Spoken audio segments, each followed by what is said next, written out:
अब ऑन हुई, अभी तो हैप्पी बर्थडे करवा देता। हाँ भाई, प्रिंसिपल नाम है रेवेन्यू रिकॉग्निशन प्रिंसिपल। बच्चों रेवेन्यू रिकॉग्निशन प्रिंसिपल क्या कहते हैं कि पहले बात रेवेन्यू होता क्या है। रेवेन्यू का मीनिंग मैंने चैप्टर 2 में बताया था। जो हमारी प्रिंसिपल सोर्स ऑफ इनकम होती है वो रेवेन्यू होता है। जिस चीज़ का काम है उस चीज़ से जो इनकम जनरेट हो रही है वो रेवेन्यू हो रहा है। फॉर एग्जाम्पल मेरा काम है पढ़ाना, मेरे लिए रेवेन्यू क्या होगा, ट्यूशन फीस। जिस बंदे का काम है गुड्स एंड सर्विसेज बेचना, उसके लिए रेवेन्यू क्या होगा, sale of goods and services. ये कहते हैं रेवेन्यू कब रिकॉग्नाइज करना चाहिए। Revenue is recognized, revenue is recognized as and when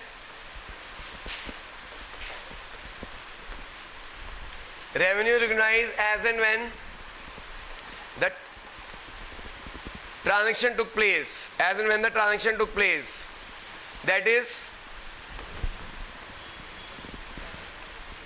जब ट्रांजैक्शन होगी, that is as and when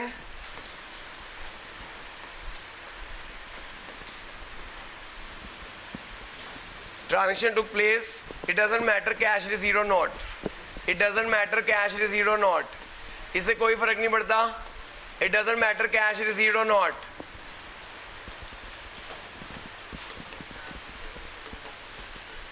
इससे कोई फर्क नहीं पड़ता। Revenue recognized as and when the transaction took place. It doesn't matter cash received or, इससे कोई फर्क नहीं पड़ता कैश मिला है या। For example, in case of sale of goods, for example, in case of sale of goods, transaction recorded when the goods are delivered. For example, in case of sale of goods, for example, in case of sale of goods, transaction recorded, transaction is recorded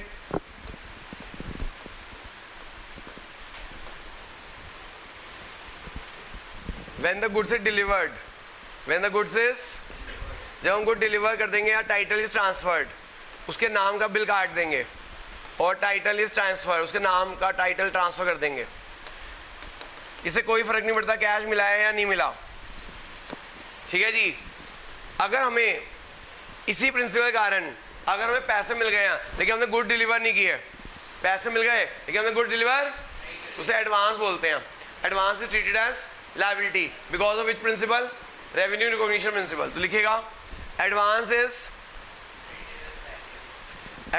treated as liability. एडवांस को हम liability बोलते हैं। Advance is treated as liability, underline कर लेना बच्चों, because of revenue recognition principle. तो जो अगर हमें किसी ने पैसे दे दिए लेकिन हमने गुड डिलीवर नहीं किए तो हम उसे रेवेन्यू नहीं मानेंगे, हम उसे लायबिलिटी मानेंगे। Advance is treated as liability because of revenue recognition principal.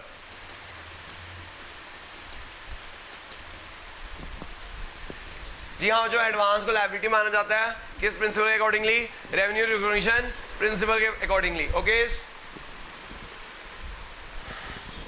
अब जो इसमें ना क्वेश्चन आता है, क्वेश्चन कैसे आता है कि हमने ना गुड डिलीवर किए, गुड डिलीवर किए कौन सी डेट को,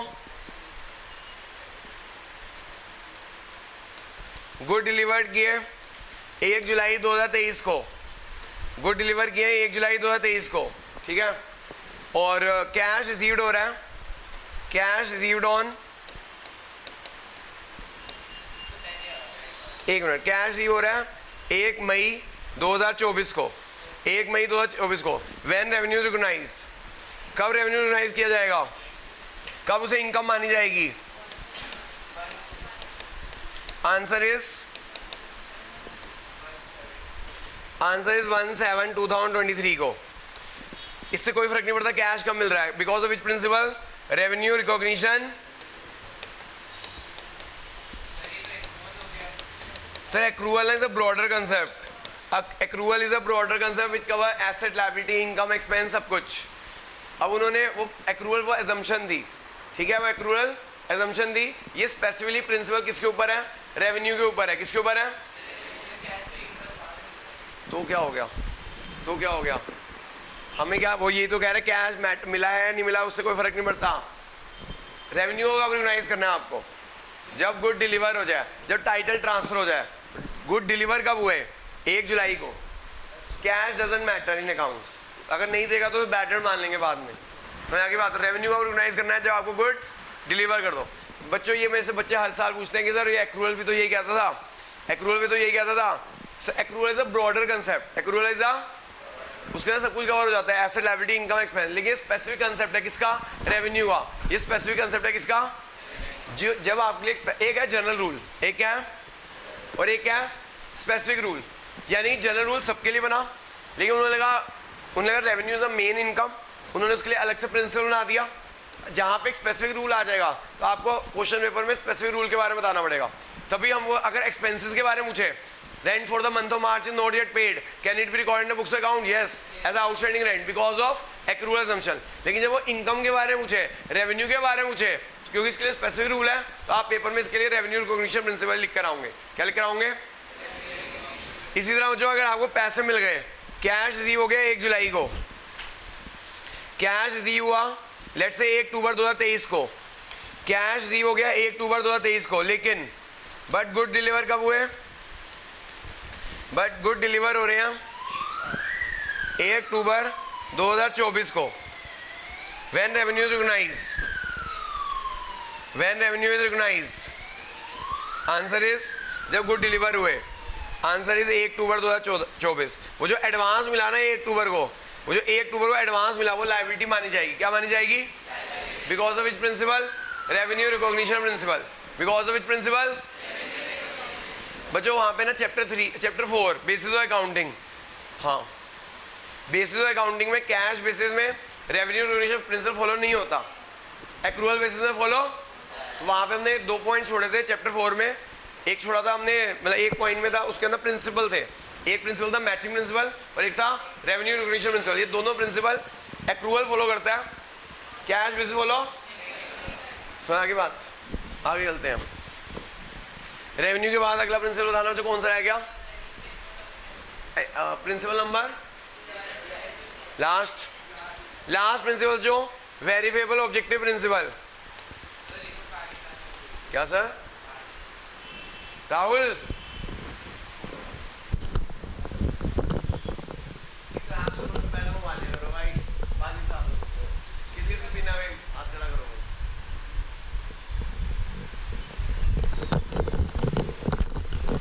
verifiable objective principle, verifiable objective principal.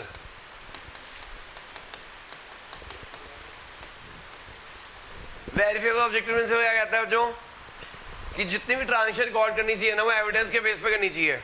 All the accounting, all the transaction must be recorded, all the transaction must be recorded. जितनी भी हम ट्रांजेक्शन रिकॉर्ड करते हैं, all the transaction must be recorded on the basis of evidence.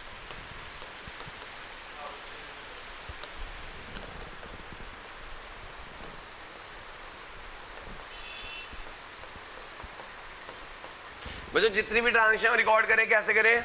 Evidence के base पे करें। All the transaction must be recorded on the basis of evidence. Example, cash purchase recorded on the basis of cash memo, cash purchase is recorded on the basis of cash memo.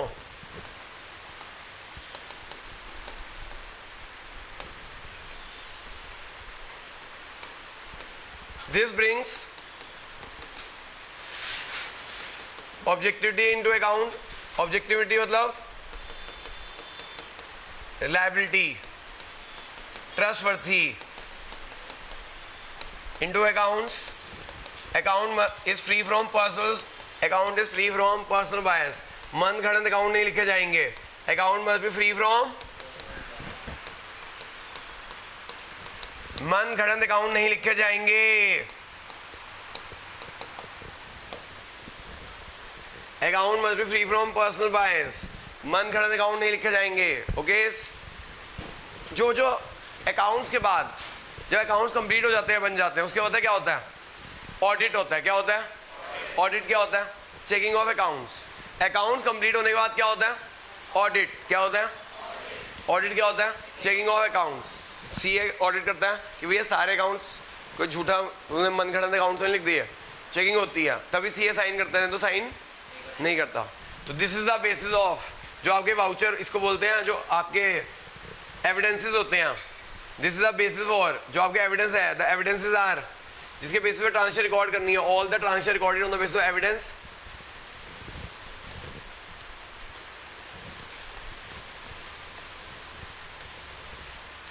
Evidences are the basis for accounts and audit. Evidences are the basis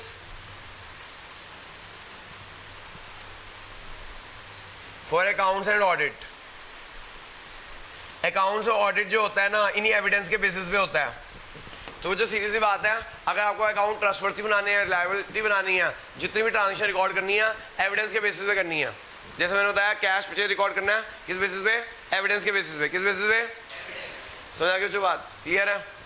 okay, ये हमारा verifiable objective principal 11 principal और 3 assumption मैंने खत्म करा दी। Okay, invoice होता है bill, ठीक है। ऐसा जब हम क्रेडिट परचेज करते हैं तो जो एविडेंस मिलता है उसे बोलते हैं इनवॉइस या बिल। यानी कैश परचेज का एविडेंस क्या होता है? Cash memo. इनवॉइस या बिल किसका एविडेंस होता है? क्रेडिट परचेज का। किसका? समझ आ गई बात? जो तूने वो पैसे दिए उसके बाद में रिसिप्ट ली, वो तूने फीस दे दिया, वो एविडेंस उसका। जब मैं डेटर पेमेंट करता है कि उसके पेमेंट कर दिया तो उसके लिए वो रिसिप्ट लेता है, ठीक है सर। नेक्स्ट क्या है बच्चों? ये तो प्रिंसिपल हो गया। अब थोड़ा सा रह गया चैप्टर ये। देखो बच्चों, अकाउंटिंग स्टैंडर्ड क्या होते हैं लिखिएगा। अकाउंटिंग स्टैंडर्ड्स इसी चैप्टर का पार्ट है। ये थोड़ा सा रह गया, 10-15 मिनट का चैप्टर है और रह गया, चैप्टर खत्म हो जाएगा। मेरे 5 चैप्टर कंप्लीट हो गए जी, ठीक है जी। 5 चैप्टर मैंने सबको कंप्लीट करा दिए। जिनके न्यू है बैकअप ले लो भाई। अकाउंटिंग स्टैंडर्ड्स, अकाउंटिंग जिनके यूटीओ एक बार मांग हो सकता है मेरे पास यूटी पिछले साल का तुम्हारे स्कूल में पढ़ाओ, वो जरूर ले लेना, वो करके जरूर जाना। किसी का यूटी आ रहा है? और कब है? तुम्हारा नहीं है क्या? कब है? तेरे को दिया नहीं मैंने, भेजा नहीं मैंने तेरे को, यूटी नहीं भेजा मैंने, हैं? अभी भेजता हूँ। बाकी उनको तो भेज दिया था मैंने। हाँ क्या? हाँ मैंने एक लड़की है, उसका नंबर दे दूँगा, उससे मांग लो, उसको सारे बैठ के हैं। तन्वी को जानते हो? तन्वी क्या सारे देखते हो क्या? दे दूंगा। मेरा फ़ोन कहाँ गया? फ़ोन रिंग करना भाई जरा।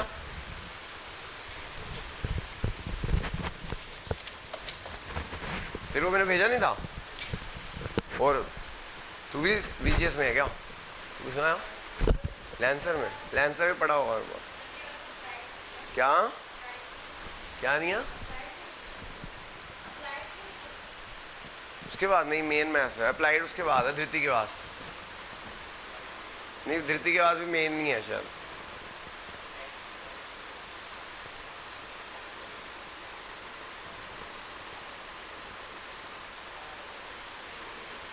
ये भी करके ना मैं चेक करवा लियो। जिनका यूटी है ना, स्कूल का पेपर करके चेक करवा लेना। आता यही है। क्या नाम तो भाई तेरा? अबीर है? भेज दिया भाई तेरे को, ठीक है।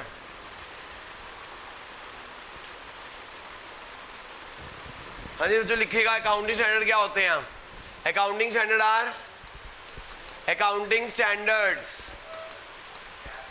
Are generally accepted accounting principles. These are the principles, generally accepted accounting principle. Gaps, generally accepted accounting principles. Short form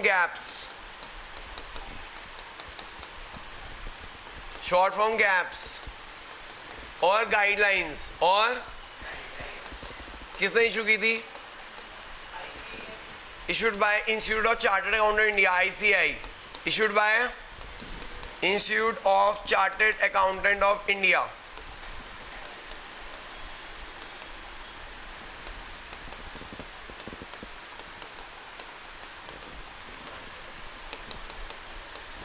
Issued by Institute of Chartered Accountant India, ICAI. Short form में जो CA इंस्टीट्यूट का नाम है, हमारे देश में यही body है जो पूरे अकाउंट्स को मेंटेन, मतलब अकाउंट CA अगर वो करनी है यहीं से करनी पड़ेगी, ICAI से। विश्वास नगर में इसका ऑफिस है, हेड ऑफिस, ठीक है।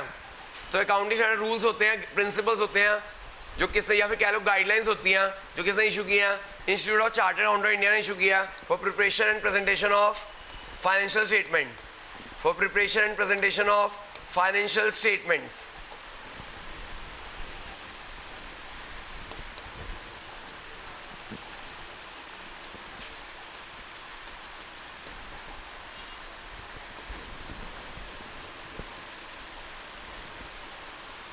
मुझे जो चैप्टर 1 और चैप्टर 3 का जो टेस्ट है ना वो अगले संडे है।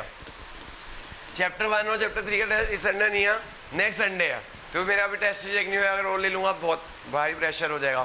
तो अभी टेस्ट चेक नहीं हो पा रहे, बहुत सारा प्रेशर है, यूटीज का भी प्रेशर है। क्या अगले संडे ऑनलाइन कैसे दे सकता है? गाँव जा रहा है अकाउंटिंग स्टैंडर्ड आज जनरली एक्सेप्टेड अकाउंटिंग। तो मुझे जो टेस्ट होना है इस संडे नहीं होगा, अगले संडे होगा। चैप्टर कौन सा? 1 और 3 का, ठीक है जी, अगले संडे टेस्ट है। और किसी का और किसी का यूटी है बीजेस के अलावा? कब है? 25? क्या कोर्स आ रहा है? पहले 5 चैप्टर। और किसी का यूटी है? और कोई बात नहीं, जून अभी बताओ, अभी किसी का 25 को है बस, इसका और का। भाई तुम भाई जो मैंने पेपर भेजा ना मेरे को करके चेक करा लियो। मैडम जो पेपर भेजा है वो करके चेक करा लेना, क्लास के बाद चेक करा लेना, ठीक है जी। और किसका था वो बाकी को मैं दे दिया। तो भैया तुम लोग यूटी करके मेरे को चेक करा लेना, यही तुम्हारा टेस्ट के रूप में कर लेना। उसमें एक क्वेश्चन है डेटर ऑफ बीआर वाला, वो होगा नहीं, पूछ लेना अगर ना हो तो जो अकाउंटिंग स्टैंडर्ड जनरली का एक्सेप्टेड अकाउंटिंग प्रिंसिपल और guidelines issued by ICI for preparation and presentation of financial statement. जो फाइनेंशियल स्टेटमेंट क्या होती है? ट्रेडिंग पीएल और balance sheet. Trading PL balance sheet बनाने के लिए जो प्रिंसिपल्स और गाइडलाइंस फॉलो की जाती है उन्हें अकाउंटिंग स्टैंडर्ड बोलते हैं। कुछ टाइम टू टाइम आप 12th में पढ़ोगे, अभी तो कुछ है नहीं। हाँ, इसके ऑब्जेक्टिव्स क्या है? ये जो प्रिंसिपल्स और गाइडलाइंस बनाने के ऑब्जेक्टिव क्या है? ऑब्जेक्टिव्स ऑफ अकाउंटिंग स्टैंडर्ड क्या थे?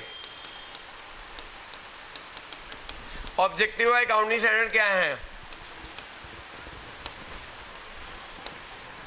इसका ऑब्जेक्टिव है जो इसका एक्रोनिम बनाया मैंने याद करने के लिए, सीसीटीवी होता है ना, सीसीटीवी। सीसीटीवी का क्या कर दो? सीसीटीयू कर दो। क्या कर दो? सीसीटीयू। एक्रोनिम बना दिया जो सीसीटीयू। क्या कर दिया? हाँ, सीसीटीवी कैमरा होता है ना, इसका सीसीटीयू कर दो। पहला सी क्या? कंसिस्टेंसी। पहला सी क्या? दूसरा सी क्या पता है तुम्हें? कंपेरेबिलिटी। क्या है? टी क्या है? ट्रांसपेरेंसी। क्या है? और यू क्या है वो भी तुम्हें पता है? अंडरस्टैंडेबिलिटी। यू क्या है? अंडरस्टैंडेबिलिटी। तो जो देखो जी ऑब्जेक्टिव अकाउंटिंग स्टैंडर्ड्स सीसीटीयू क्या है? कंसिस्टेंसी। अकाउंटिंग स्टैंडर्ड इसलिए बनाए जाते हैं, इसको एक्सप्लेन कर देना, वही घिसे पिटे पॉइंट है, मैं बहुत बार बता चुका हूँ। कंसिस्टेंसी अकाउंटिंग स्टैंडर्ड इसलिए बनाए जाते हैं ताकि हमारे अकाउंट क्या रहे? कंसिस्टेंट रहे। क्या रहे? एक जैसे अकाउंट हर साल बनते रहे। एक जैसे अकाउंट हर साल, सेम अकाउंटिंग प्रैक्टिसेस फॉलो होती रहे, एक तरह से हर साल एक जैसे अकाउंट बने, सेम फॉर्मेट सेम सब कुछ फॉलो। कंपेरेबिलिटी अकाउंटिंग स्टैंडर्ड से बनते ताकि इंटरफॉर्म और इंटरफॉर्म कंपैरिजन होता रहे, ताकि इंटरफॉर्म और इंटरफॉर्म कंपैरिजन। एक्सप्लेन कर लोगे ना इस पॉइंट्स को, या लिख दूं थोड़ा थोड़ा? Every year accounts, every year by year preparation of account must be the same. Preparation of account must be the same.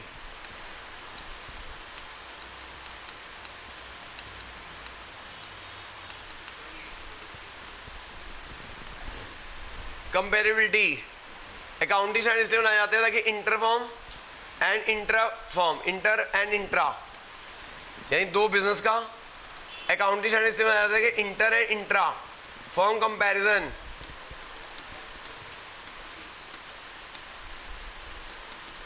होता रहे, is possible.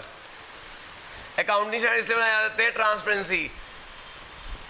More and more disclosure is made, more and more disclosures is, ज्यादा से ज्यादा क्या हो?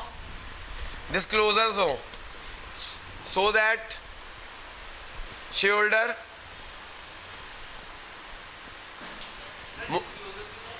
हाँ, एक बात बता, मैं डिस्क्लोज कर दूं तो तेरे को सही इंफॉर्मेशन मिलेगी तो इन्वेस्ट करे, तेरे को पता चल जाएगा इन्वेस्ट करूं या ना करूं। मान लो मेरी कंपनी में बहुत प्रॉफिट दिख रहा है, तूने कहा वाह क्या कंपनी है, सुन तो ले। मैंने ना बहुत तेरे को, तूने देखा नेट प्रॉफिट बहुत करोड़ों रुपए में जा रहा है, तूने मैं तो इस कंपनी में इन्वेस्ट करूंगा, लेकिन वो प्रॉफिट में डिस्क्लोज कर दूंगा। प्रॉफिट किस कारण से आया, मेरी एक लैंड थी बहुत पुरानी जो मेरे परदादा जी ने खरीदी थी 10,000 रुपये में, आज वो 100 करोड़ की बिक गई है, इसलिए मेरे को प्रॉफिट हो रहा है। अब बता, इन्वेस्ट करेगा मेरे बिजनेस में? नहीं करेगा भाई, वो लैंड हर साल थोड़ी बिकेगी, वो इसी साल बिकी है। समझ आ गई बात? तो इस डिस्क्लोजर से बहुत फर्क पड़ता है, डिस्क्लोजर से पता चलता है हमें। क्या सर, ऑडिट ही नहीं करेगा वो, सीए साइन तभी तो करता है, तब अकाउंटिंग स्टैंडर्ड फॉलो करने पड़ते हैं, तभी तो जो सीए तभी साइन करता है जब सारे अकाउंटिंग स्टैंडर्ड फॉलो किए हो। अगर अकाउंटिंग स्टैंडर्ड बता दिया कि ये डिस्क्लोज करना है, करना ही पड़ेगा। अगर उसने डिस्क्लोज नहीं किया, सीए साइन नहीं करेगा, जब तक सीए साइन नहीं करेगा अकाउंट कोई वैल्यू नहीं है उसकी। बिना सीए की साइन की वैल्यू के अकाउंट्स की कोई वैल्यू नहीं है, तभी तो सीए की साइन की वैल्यू है। हाँ, मैं विंडो ड्रेसिंग बिना सीए के तो हो नहीं सकती, क्योंकि सीए ही साइन करेगा, उसे सीए को एक्सपीरियंस, सीए को पता होता है कहाँ विंडो ड्रेसिंग हुई है। तभी जब ये पकड़े जाते हैं केसेस, सीए की डिग्री भी कैंसिल हो जाती है। हाँ ठीक है जी। तो जब ऐसे बहुत जब केसेस पकड़े गए, जब भी विंडो ड्रेसिंग पकड़ी जाती है, उनके जो सीएस होते हैं उनकी भी डिग्री, उनको कंप्लेंट की जाती है कि भैया इन्होंने विंडो ड्रेसिंग में इनका साथ दिया, उनकी डिग्री भी कैंसल्ड। यानी कि जो ऑब्वियसली, जो वैसे ऑब्वियसली थोड़ी बहुत सारी सभी करते हैं, लेकिन वो आटे में नमक चल जाता है, लेकिन पूरा आटा ही नमकीन हो तो नहीं चल पाएगा ना। समझ आ गई बात? तो मोरल स्टोरी, जब ऐसे केसेस पकड़े जाते हैं, विंडो ड्रेसिंग पकड़ी जाती है बहुत, तो उनके सीएस को भी, जिन्होंने साइन किए होते हैं उनके अकाउंट्स में, वो भी डिग्री कैंसल, परमानेंटली डिबार्ड। क्या रीअपियर होना है, सीए की डिग्री लेना बेटा पेपर में। सीए का मतलब पता क्या होता है, क्या कहते हैं सीए के पेपर को? कम अगेन, यानी फेल फेल फेल, बार बार पेपर देते आते रहो, कम अगेन। इतना आसान नहीं है बेटा डिग्री लेना। और उसको डिबार कर दिया जाता है कि तुम्हें अब ना तुम उनको एक या तो एक होता है परमानेंट खत्म डिग्री, आज के बाद तुमसे ये रहे नहीं, या कुछ टाइम के लिए डिस्क्वालीफाई कर दिया जाता है। समझ आ गई बात?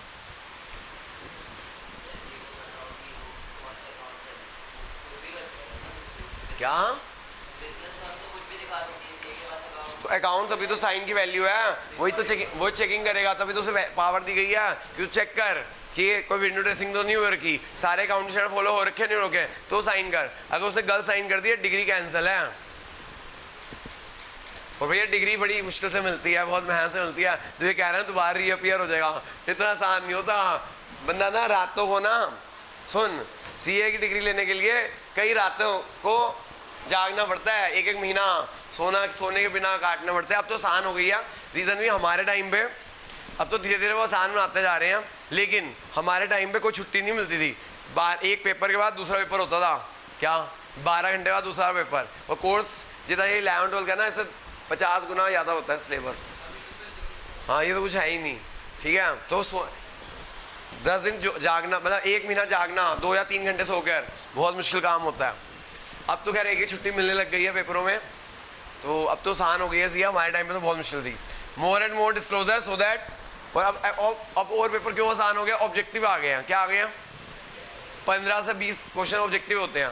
अब ऑब्जेक्टिव में तो नहीं होती, लेकिन ऑब्जेक्टिव में भाई 15 सही है तो सही, गलत है तो गलत। वहाँ सब्जेक्टिव में तो वो जानबूझ के फेल कर देते थे, फेल कर दो, रिजल्ट निकालना ही इतना है। अब थोड़ा रिजल्ट इसलिए इम्प्रूव हो गया because of objective questions. More and more, लेकिन ऑब्जेक्टिव बहुत मुश्किल होते हैं। मोर एंड मोर ऑब्जेक्टिव और disclosure so that shareholder know the actual position of the business, know the actual position of the business. India की CA ना बहुत सबसे टफेस्ट होती है, इसलिए इंडिया की सीए करनी नहीं चाहिए। उसकी जगह क्या कर लो, अगर तुम कम मेहनत करना चाहते हो, ऑस्ट्रेलिया की सीए कर लो। ऑस्ट्रेलिया की सीए बहुत आसान है। उसके बाद ना इंडिया में आ जाओ, अगर तुम्हें इंडिया में रहना है तो पहले ऑस्ट्रेलिया की सीए कर लो। ऑस्ट्रेलिया की सीए बहुत आसान है लेकिन महंगी है। इंडिया की सीए सस्ती है, बहुत कोर्स बहुत सस्ता है लेकिन बहुत मुश्किल है। ऑस्ट्रेलिया का उल्टा है, ऑस्ट्रेलिया की कॉस्टली है लेकिन क्या है, बहुत इजी है। अगर तुम्हारे पास, अगर तुम मेहनत नहीं करना चाहते तो मम्मी पापा को पैसे खर्चो, ऑस्ट्रेलिया की सीए कर लो। सुनो सही, ऑस्ट्रेलिया की सीए कर लो, वहाँ से यहाँ आ जाओ, यहाँ से 1 या 2 पेपर क्लियर करने पड़ेंगे, इंडिया की डिग्री मिल जाएगी सीए की। ठीक है, लेकिन मतलब शॉर्टकट बता रहा हूँ, कम मेहनत का। वहाँ का जो सीए का पेपर होता है ना, वो यहाँ के बीकॉम के पेपर से भी आसान होता है, यहाँ के ग्रेजुएशन के पेपर से भी आसान होता है। पहले तो वहाँ पे क्या होता था कि वो ऑनलाइन पेपर होते थे, तो एक बच्चा था वो वहाँ का पेपर, वो क्या कर रहा था, या इंडिया से पेपर दे रहा था, वो मेरे को बिठाता था अकाउंट्स के पेपर में कि सर आप पेपर दे दो। मैंने लिटरली वहाँ के एक 2 पेपर दिए उसको 4 घंटे मिले थे पेपर करने के लिए। मैंने कितनी देर में कर दिया था, 45 मिनट से मेरा पेपर कंप्लीट हो गया था और मैं चला गया था। तो मतलब इतना आसान होता है उनका पेपर, 4 घंटे देते हैं। या इंडिया से बैठ के पेपर दे दो, वो इंडिया से बैठ के पेपर दे रहा था, वो मेरे से करवा रहा था पेपर। तो मतलब इतना आसान, वो मैं देखा ये मैंने ये वहाँ के सीए का पेपर है। वहाँ के जो यहाँ का, हमारे यहाँ में 2 कोर्स होते हैं बीकॉम में, एक होता है बीकॉम प्रोग्राम और एक होता है बीकॉम ऑनर्स। अब तो खैर दोनों का लेवल सेम हो गया। पहले तो जो नलायक डफर होते थे वो बीकॉम पास करते थे और जो इंटेलिजेंट लोग होते थे वो बीकॉम ऑनर्स करते थे। तो जो बीकॉम पास का जो डफरों के लिए पेपर बनता था, उससे भी आसान था उनका पेपर। बेसिकली ना हमारे जो है ना, हमारे जो यहाँ पे इंडिया का सिस्टम है वो थियोरेटिकल बेस ज़्यादा है, वो प्रैक्टिकल पे फोकस कम करता है। जो हमारा एजुकेशन सिस्टम है वहाँ का उल्टा है, वहाँ का वो प्रैक्टिकल नॉलेज ज़्यादा देता है, थियोरेटिकल पे कहते बस जस्ट पास कर लो। तो यहाँ के अगर हमारे इंडिया में थियोरेटिकल बल्कि होना चाहिए, प्रैक्टिकल पे ज़्यादा फोकस होना चाहिए। तुम्हें बताओ सीए एक प्रैक्टिकल कोर्स है, प्रैक्टिकल नॉलेज ज़्यादा होनी चाहिए ना, एक्सपीरियंस ज़्यादा होना चाहिए। थ्योरी तो नाम के लिए होनी चाहिए, यहाँ उल्टा है। यहाँ पे वो कहते हैं पेपर क्लियर करो तुम। तो more and more disclosure so that shareholder knows about actual position of the business. Understandability. Accounts is easily the information. The accounting conveys the information easily to its users. Accounting information must be easily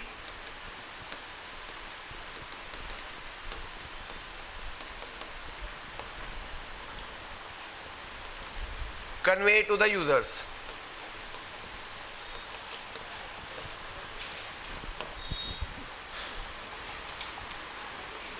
वैसे मेरी advice यही है, जिसको CA करनी हो ना, Australia CA कर लो। India की अगर तुम्हें फिर वहाँ रहना तो वहाँ रहो, इंडिया आना है तो इंडिया के तो 2 पेपर और क्लियर करने पड़ेंगे। पैसे थोड़े जरूर ज़्यादा लगेंगे, लेकिन मैं बताऊँ मेहनत बहुत ज़्यादा है इंडिया की सीए में।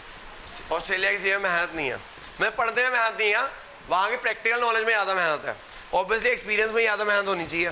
पढ़ाई की थियोरेटिकल वैल्यू इतनी ज़्यादा नहीं होती, एक प्रैक्टिकल एक्सपीरियंस की वैल्यू होती है ज़्यादा। हाँ जी, जो आगे चलते हैं। वो पता नहीं भाई, तू कर लियो, मेरे को भी बता दियो, मेरे को बता दियो, मैं आगे बच्चों को बता दूंगा। मैं भी अगर क्या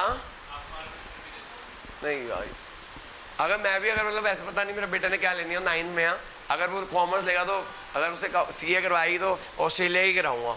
इंडिया की बहुत मुश्किल है, इंडिया की तो शायद उसकी बस की भी नहीं होगी। आगे चलो भाई। हाय बच्चों, नेक्स्ट अगला बच्चों। अब क्या हो, जो हमारे अब एमएनसीज का काम बढ़ता जा रहा है, क्या होता जा रहा है, ये बच्चों ये आ जाएगा आपका क्वेश्चन 3 मार्क्स का, what are accounting standard and what are objectives. ठीक है, नेक्स्ट अगला क्या है, एमएनसीज बढ़ती जा रही है। क्या होती जा रही है, मल्टीनेशनल कंपनीज बढ़ती जा रही है। बहुत पहले 91 के बाद ही बढ़ती जा रही थी, क्योंकि 91 में हमारा देश ओपन हो गया था, तो एमएनसी बढ़ती जा रही है। अब पूरा वर्ल्ड में एक कंपनी जो आप एमएनसी वो कंपनीज होती हैं जो एक देश में की जगह एक से ज़्यादा देशों में बिजनेस करती है, जैसे एप्पल, टाटा, रिलायंस, माइक्रोसॉफ्ट, ये सारी मल्टीनेशनल्स हैं। तो इनका बिजनेस पूरे वर्ल्ड में है, तो इसलिए क्या जरूरत है, अकाउंटिंग पूरे वर्ल्ड में क्या हो, सेम हो। अकाउंटिंग पूरे वर्ल्ड में क्या हो, तो इस वजह से उन्होंने कहा कि भाई पूरे जो कंपनीज हैं पूरे वर्ल्ड में फैलती जा रही है, तो अकाउंटिंग पूरे वर्ल्ड में क्या होनी चाहिए, सेम। तो इन्होंने एक इंस्टीट्यूट बनाया, इंटरनेशनल अकाउंटिंग स्टैंडर्ड, इन्होंने एक बनाया, क्या बनाया, इंटरनेशनल फाइनेंशियल रिपोर्टिंग सिस्टम, ये क्वेश्चन आता है IFRS क्या होता है, international financial reporting system, international financial reporting system, international financial reporting standards, system या स्टैंडर्ड कह लो। ये किसने बनाया, IASB ने, इंटरनेशनल अकाउंटिंग स्टैंडर्ड बोर्ड ने।